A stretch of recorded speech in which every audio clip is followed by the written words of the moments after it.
Hello प्रिय छात्रों, स्वागत है मेरे YouTube चैनल में। आज हम आप सभी को टेंस का 10वां भाग पढ़ाने जा रहे हैं। आपको 9 भाग तक जो है फ्यूचर इंडेफिनिट तक कंप्लीट हो चुका है। 10वें भाग में आपको 10वें भाग में आपको जो है फ्यूचर कंटीन्यूअस टेंस को बताना है। चलिए देखिए, पहले फ्यूचर कंटीन्यूअस टेंस की पहचान क्या होती है। फ्यूचर कंटीन्यूअस टेंस की पहचान आपकी होती है कि जिस हिंदी वाक्य के अंत में रहा होगा, रही होगी, रहे होंगे आदि शब्द आते हैं तो वह फ्यूचर कंटीन्यूअस टेंस होता है। ठीक है, यानी जिस हिंदी वाक्य के अंत में रहा होगा, रही होगी और रहे होंगे आदि शब्द आते हैं वह आपका फ्यूचर कंटीन्यूअस टेंस होता है। चलिए हम आपको अब इसका एग्जांपल यानी चारों सेंटेंस लेके बताते हैं। देखिए, अफर्मेटिव सेंटेंस, दूसरा नेगेटिव सेंटेंस, तीसरा इंट्रोगेटिव सेंटेंस और चौथा इंट्रोगेटिव नेगेटिव सेंटेंस। तो आपका पहला जो है अफर्मेटिव सेंटेंस यानी जिसे साधारण वाक्य बोलते हैं, इसे सिंपल सेंटेंस भी बोलते हैं। चलिए इसका रूल लिखते हैं पहले। रूल आपका हो जाएगा सब्जेक्ट प्लस विल या shall plus be plus verb में आईएनजी और प्लस में ऑब्जेक्ट। ठीक है, देखिए आपको पहले भी बता दिए हैं विल और शैल कब लगता है। आपका आई और वी के लिए जो है शैल का प्रयोग होता है, बाकी अन्य सब्जेक्ट के लिए विल का प्रयोग होता है। कंपल्सरी जो है आपका आई और वी के लिए जो है शैल लगेगा, बाकी अदर सब्जेक्ट के लिए जो है विल का प्रयोग होता है। ठीक है, अब हम इसका एग्जांपल लेके आपको बताते हैं। जैसे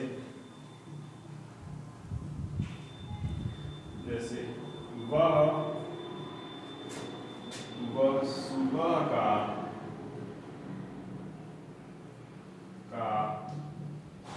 खाना पका रही होगी। ठीक है, देखिए वह सुबह का खाना पका रही होगी। आपकी पहचान देखिए, रहा होगा, रही होगी लास्ट में यानी future perfect future continuous tense है। तो आप देखिए वह सुबह का खाना पका रही होगी और ये आपका वह का तब सी लगेगा क्योंकि वहां पे स्त्रीलिंग है। तो यहाँ पे लग जाएगा सी विल और हमें लगाना है बी। ठीक है, सबके लिए लगेगा, विल और शैल दोनों के लिए। फिर आ जाइए वर्ब पीछे से पकाना होता है, सी डबल ओ के आई एन जी। ठीक है, कुकिंग हो जाएगा द फूड। ठीक है, द फूड ऑफ मॉर्निंग।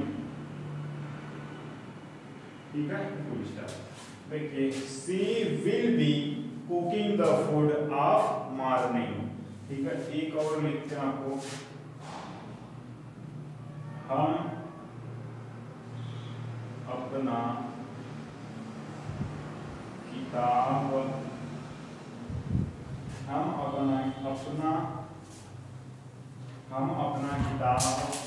पढ़ रहे होंगे। ठीक है, हम अपना किताब पढ़ रहे होंगे। अब देखिए यहाँ पे हम का मीनिंग क्या होता है, वी। ठीक है, तो वी के लिए अभी हम बताए हैं शैल लगेगा, यानी वी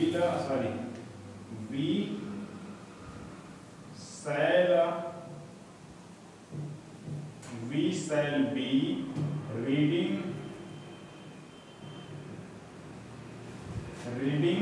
अब देखिए हम अपना बोला गया तो ये दोनों मीनिंग हमेशा साथ में लिखी जाएगी। अपना जिसके भी साथ लगा रहेगा उसकी मीनिंग उसके साथ लिखी जाती है। ठीक है, देखिए तो वी शैल बी रीडिंग, अपना के लिए यहाँ पे आवर लिखा जाएगा, आवर बुक। ठीक है, अब हम आपको नेगेटिव सेंटेंस बताने जा रहे हैं।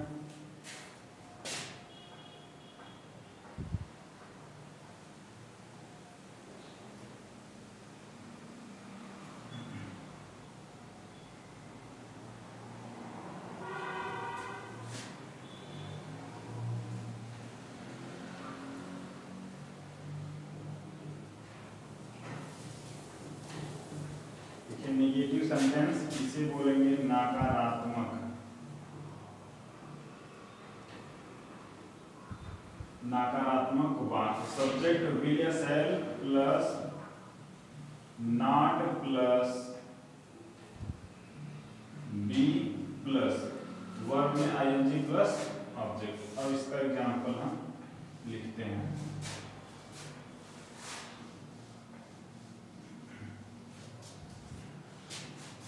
देखिए निगेटिव सेंटेंस, ठीक है। निगेटिव सेंटेंस का हिंदी होता है आपका नकारात्मक वाक्य और इनका रूल जो है सब्जेक्ट प्लस विल या shall plus not plus be verb में ING plus object full stop. जैसे सीता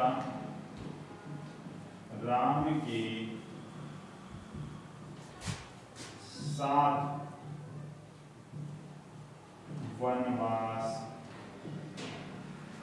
वनवास नहीं जा रही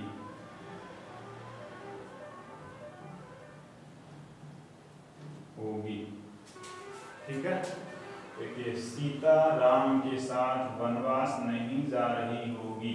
नहीं आपका पहचान किसका है? निगेटिव का, ठीक है। अब देखिए सीता, देखिए रूल क्या होता है, सब्जेक्ट पर ही लिखा है, तभी सब्जेक्ट है, पीछे से आपका वर्ब है और ये आपका ऑब्जेक्ट है, ये सभी आपका अदर वर्ड है, ठीक है।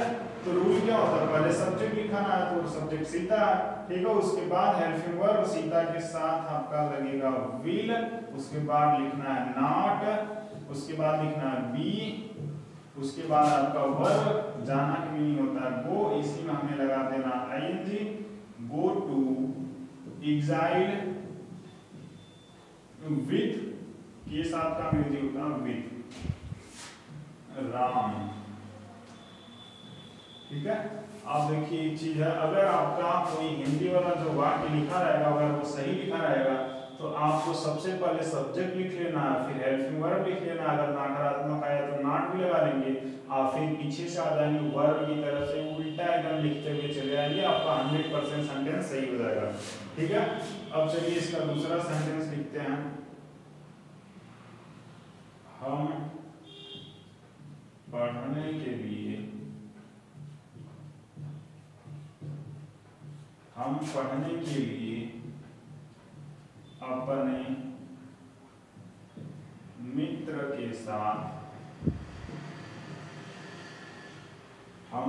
के लिए अपने मित्र के साथ स्कूल नहीं जा रहे होंगे, ठीक है। देखिए आपका एग्जाम्पल है, हम पढ़ने के लिए अपने मित्र के साथ स्कूल नहीं जा रहे होंगे, तो इसे आप करिए we shall not be. Rule के अनुसार देखिए पहले सब्जेक्ट हुआ, उसके बाद दोनों में से कोई एक लिखना है, फिर उसके बाद नॉट भी, उसके बाद बी है, उसके बाद वर्ब देखिए जाना है, तो गोइंग टू स्कूल विथ यानी के साथ का विथ आवर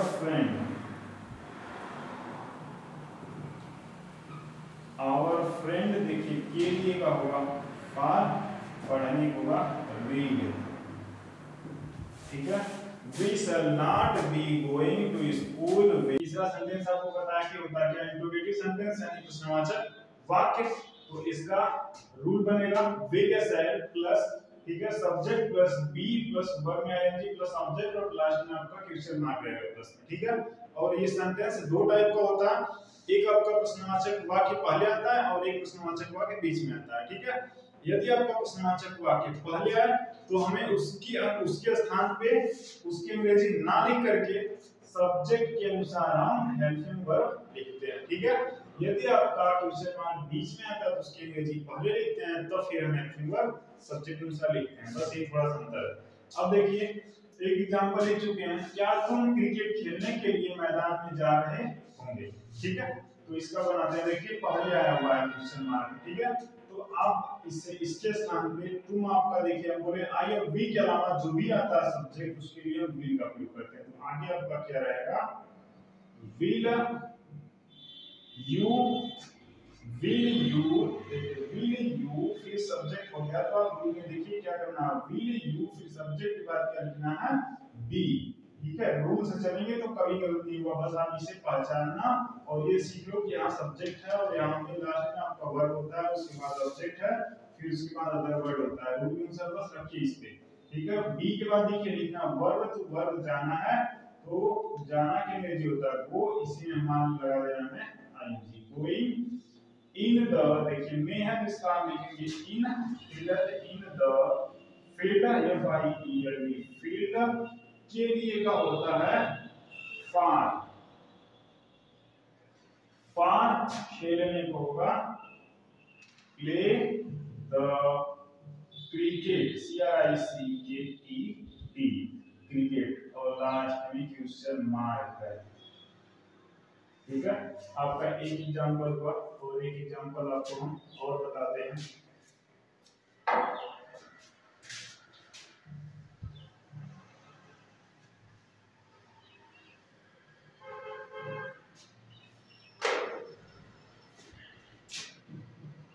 वह घूमने के लिए, वह घूमने के लिए, वह घूमने के लिए आगरा क्यों जा रहा होगा, और ये क्वेश्चन मार्क। ठीक है, देखिए अब यहाँ पे क्वेश्चन मार्क जो बीच में आया तो इसके अंग्रेजी में पहले लिखनी है। ठीक है, तो लिख देते हैं वाई विल, फिर सब्जेक्ट आपका ही, फिर बी लगेगा, बी उसके बाद वर्ब आपका देखिए जाना है, तो फिर से गोइंग टू आगरा के लिए का फार हुआ घूमने का, यहाँ पे विजिट लिखा जाएगा। ठीक है, विजिट और लास्ट में क्वेश्चन मार्क। ठीक है, देखिए दो सेंटेंस इसका हो गया। अब आपको हम इसका चौथा सेंटेंस बताने जा रहे हैं। दो वाक्य, सॉरी दो एग्जांपल हो गया, यानी दो सेंटेंस लिखा जा चुका। चौथा इसका इंट्रोगेटिव नेगेटिव सेंटेंस बताने जा रहे हैं।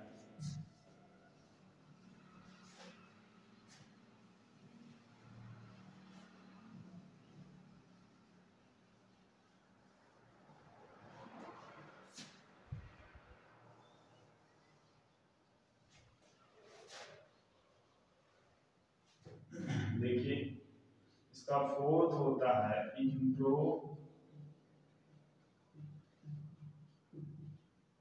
इंट्रोगेटिव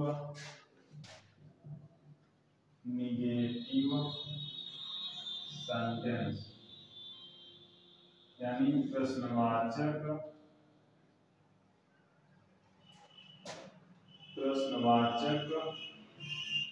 नकारात्मक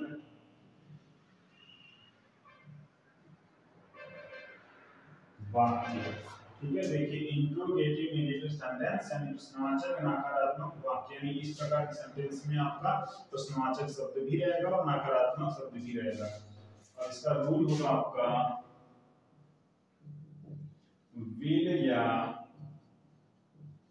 शैल प्लस में subject plus not plus be plus verb में आईएनजी और प्लस ऑब्जेक्ट प्लस में क्वेश्चन मार्क। ठीक है, अब इसका एग्जांपल लिखते हैं।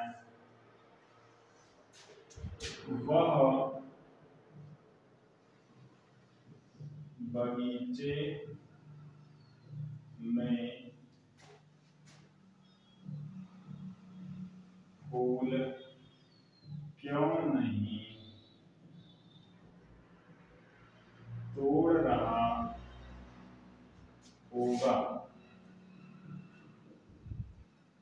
ठीक है, वह बगीचे में फूल क्यों नहीं तोड़ रहा होगा।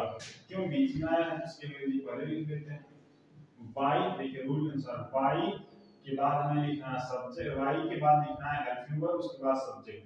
वह है तो यहाँ पे लगेगा will, why will he not, फिर लिखना बी, फिर वर्ब आपका है तो PLUCA, इसी में हमें लगाना है ING, plucking the flower,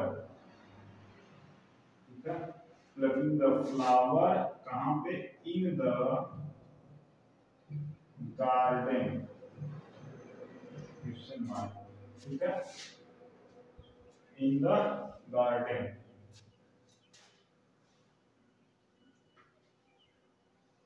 अब देखिए अगला एग्जांपल बताते हैं इसका।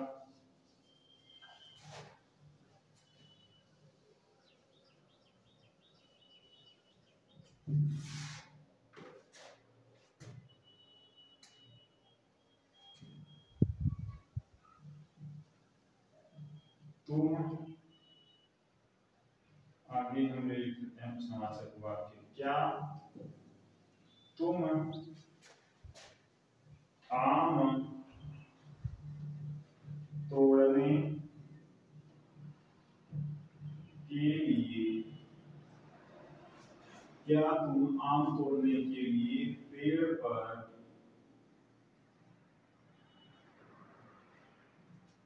नहीं चढ़ रहे होंगे? देखो, क्या तुम आम तोड़ने के लिए पेड़ पर नहीं चढ़ रहे होंगे, ठीक है। आपका यहाँ क्वेश्चन वर्ड जो है पहले लिखा है, तो इसके स्थान पे हम हेल्पिंग वर्ब पहले लिख लेते हैं, ठीक है। विल, फिर यू, फिर नॉट, फिर बी। अब पीछे से आ जाइए, चढ़ना का होता है क्लाइंब, इसी में लगाना है ING, climbing on the tree, climbing on the tree के लिए क्या लिखना है? मीनिंग फॉर, तोड़ना का प्लग द मैंगो, लास्ट में क्वेश्चन मार्क, ठीक है। देखिए, why you not be climbing on the tree for plug the mango, ठीक है। दो एग्जांपल आपका सबने बताए हैं। अब हम आपको फ्यूचर परफेक्ट टेंस अगले पार्ट में बताएंगे। अगर आपको वीडियो समझ में आया हो तो प्लीज लाइक शेयर सब्सक्राइब और कमेंट करके जरूर बताइएगा। Thank you for watching this video.